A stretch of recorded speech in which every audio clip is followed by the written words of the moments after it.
Zaza Bibilashvili იყოს დებატები იურისტი და ნაციონალური მოძრაობის წევრი. ადგილზე ვართ, გოკა, რაც მელაპარაკები ახლა. ბატონ ზაზა, მე იმედი მაქვს, რომ თქვენ გესმით ჩემი და მეც გავიგებ თქვენსაც. რატო ვართ ეს სტატისტიკა? ბატონო გიორგი, ბატონ ზურაბ, თქვენი ხმა აღარ ისმის. რომელსაც განძარცვა ბიუჯეტი, ფული წაიღო. ბატონ ზაზა, დანაშაულობის რა უნდა?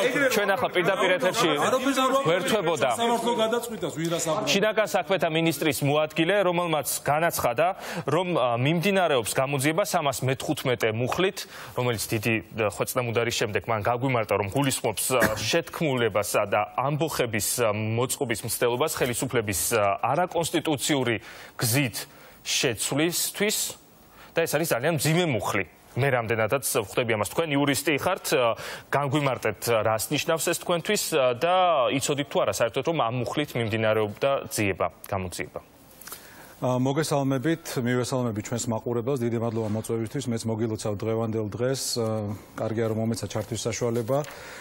პირველი რაც რამაც ყური მომჭრა იყო ჩემი წინა ოპონენტის, ანუ ლევანი ზორიას მიერ ნახსენები ეთიკა, რომელიც მან ახსენა და საკმაოდ მძიმეა და საკმაოდ თავხედობა არის ამ ხელისუფლების წარმომადგენლისგან და კონკრეტულად ამ ადამიანისგან ამ სიტყვის ხსენება, უბრალოდ პირველი რაც ამომიტივტივდა იყო ის, რომ სწორედ ეს პიროვნება არის, რომელიც რაღაც აკადემიური სახით ჩვენ პრეზენტაციებს გვიტარებდა იმის თაობაზე, რომ თურმე ბენზინი ელიტური კორუფციის გამო არის ერთილარი ძვირი და ის ასაბუთებდა, რომ მათი ხელისუფლებაში მოსვლის შემდეგ ბენზინი ერთილარით გაიაფთებოდა. მე და საქართველოს ყველა კანონმორჩილი მოქალაქე დღემდეველით პასუხს ეს იყო უმეცრება, თუ ის იყო არაკეთილსინდისიერება. აი ასეთი მაგალითი არის ძალიან ბევრი. მეორე მაგალითი, რომელიც მინდა ბატონ ლევანი ზორიაზე გითხრათ, არის ის, რომ კონკრეტულად ის ეჭვმიტანილი არის იმაში, რომ კონკრეტულად ის არის ჩართული სტატისტიკის გაყალბებაში. ესეც ნაციონალური მოძრაობის იდეა რომ არ გეგონოთ, აქ რამოდენიმე საშუალება იყო, მედია საშუალება, რომელმაც ეს ფაქტები გამოიძია, მე მახსენდება ნეტგაზეთი, რომელმაც თავად შინაგან საქმეთა სამინისტროს მასალები ამოწია და ანახა, რომ ამ სამინისტროს მიერ სხვადასხვა დროს გამოქვეყნებულ ციფრებს შორის იყო უდიდესი განსხვავება, ანუ ათასობით შემთხვევაზე გვაქვს საუბარი. ეს ერთი.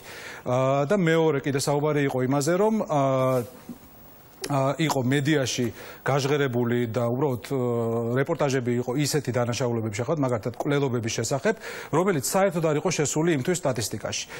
შესაბამისად, სანდოობა დღევანდელი შინაგან საქმეთა სამინისტროსი ამ პოლიტიკური ძალის, რომელიც თითქოს დეპოლიტიზებული სამინისტროდან გველაპარაკება, მაგრამ სინამდვილეში მხოლოდ პარტიულ ინტერესებს ემსახურება, არის აბსოლუტურად ნულის ტოლი. გადავიდეთ იმ საქმეზე, რომელზეც გადავიდეთ იმ საქმეზე 315 მუხლით აღზრული საქმე, რომელიც გულისხმობს შეთქმულებას ან ამბოხებას ხელისუფლების არაკონსტიტუციური გზით.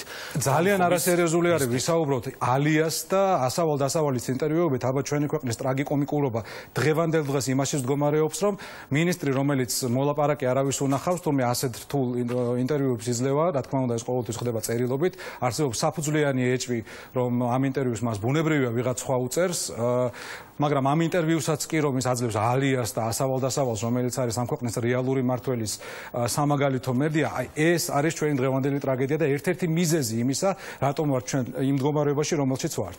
ეს არის მიზეზი იმისა, როდესაც პრობლემებს არ უსწორებენ თვალს, რომ ეძებენ კონსპირაციას, სხვა შორის ასეთი ხელისუფლება, რომელიც ყველაფერში კონსპირაციას ხედავს, მე მახსენდება მხოლოდ რუსეთის. ანუ არც ერთი ნორმალური, ადეკვატური ხელისუფლება ამდენად აცდენილი არ არის რეალობას. მე შეიძლება ჩრდილოეთ კორეის მაგალითი გაგვახსენდეს, ირანი და კუბაც და ვენესუელაც კი მე მგონი ასეთ დღეში ნამდვილად არ არიან. ბატონ ზაზა, თქვენივე თანაგუნდელი გოკა გაბაშვილი ამბობდა სტუდიაში, რომ შესაძლოა მსგავსი განცხადებები იყოს იმის ნიშანი, რომ დაიწყება შეტევის ახალი ტალღა ნაციონალურ მოძრაობაზე და შეიძლება ეს გამოიხატებოდეს დაკავების ახალ ტალღაში. თქვენ ელით, რომ შეიძლება თქვენი კიდევ რამდენიმე თანაგუნდელი მოხვდეს ციხეში გისოსებს მიღმა. ბუნებრივია ახალ ვიმეორებ, რომ ძალიან აღმოჩნდა, რომ ძალიან მძიმე მუხლით ყოფილა საქმე აღძრული გამოძიება 315 მუხლით ხელისუფლების არაკონსტიტუციური გზით შეცვლის მცდელობას იგულისხმება. ბუნებრივია ვიმეორებ, არ არსებობს არანაირი რამდენად არაეთიკური, რომელიც მე გამიკვირდება ამ ხელისუფლებისგან, დავიწყოთ იმით ცოტა შორიდან, რომ იმთავითვე თაღლითური დაკვირვებით მოხდა ხელისუფლებაში მოსვლა, მე აღარ ჩამოვთვლი ამ დაპირებებს, როგორც არის გრძელვადიანი უფასო კრედიტები, უფასო ფული, უპროცენტო კრედიტები, უფასო ფული, სოლარიუმი ყველა ოჯახში, 100 ახალი ქარხანა, რომელიც მე მგონი ერთის არ გახსნილა, არათუ ყველა რეგიონში თითო, როგორიც არის, რა ვიცი, სხვა მრავალი დაპირება, შემდეგ იყო მოდელირებული ცოცხები, იყო ის შემთხვევა, როდესაც მათ ბედუკაძე, ანუ დადასტურებული მწამებელი ადამიანების ამ ხელისუფლებამ გაათავისუფლა პასუხისგებლობისგან და აქცია ის გმირად. შემდეგ იყო ეგრეთ წოდებული მათ შექმნეს, ანუ ვირტუალურ რეალობას ქმნიან, მათ მოუვიდათ ეგეთ პატარა უსიამოვნება ამ ჯიჰადის ვიდეოებთან დაკავშირებით, ბევრი იფიქრეს თუ ცოტა იფიქრეს, მოიგონეს ეგეთი ვიღაც სამარჩო კუტაევი და საზოგადოება აპატია, ჯერჯერობით ამ ეტაპზე აპატია მათ. შემდგომ მოიგონეს ვინმე ჰაკიმ ფაშა, რომელმაც პროკურატურის საცავიდან გამოიტანა პროკურატურის საიდუმლო კონკრეტული კონფიდენციალური მასალა, რაღაც დააფოტოშოპა და რაღაც მულტფილმი ატვირთა ინტერნეტში და ამ მულტფილმის საფუძველზე მეორე დღეს თელი მთავრობა სერიოზული სახით რაღაც კომენტარებს აკეთებდა და მესამე დღეს თუ იმავე დღეს დაიჭირეს უდანაშაულო ადამიანი ლევან ჩიჩუა, ექსპერტი, რომელიც დღემდე ციხეში ზის აბსოლუტურად უდანაშაულო ადამიანი. მხოლოდ იმიტომ, რომ ესენი არიან თავისი ჭორების და თავისი ტყუილის მძევლები. ეხლა რაც შეეხება იმას, რომ ნაციონალური მოძრაობის განადგურება არის ამ ადამიანების ერთადერთი მიზანი, ერთადერთი რეალური მოტივატორი, ეს არის ჩვენი ქვეყნის კიდევ ერთი ტრაგედია. მე შეგახსენებთ, რომ რა რეალობაში ვცხოვრობ ჩვენ დღეს. დღეს ვცხოვრობთ იმ რეალობაში, როდესაც აფხაზეთში ხდება აფხაზეთის ფაქტიური ბოლომდე ინკორპორირება რუსეთში.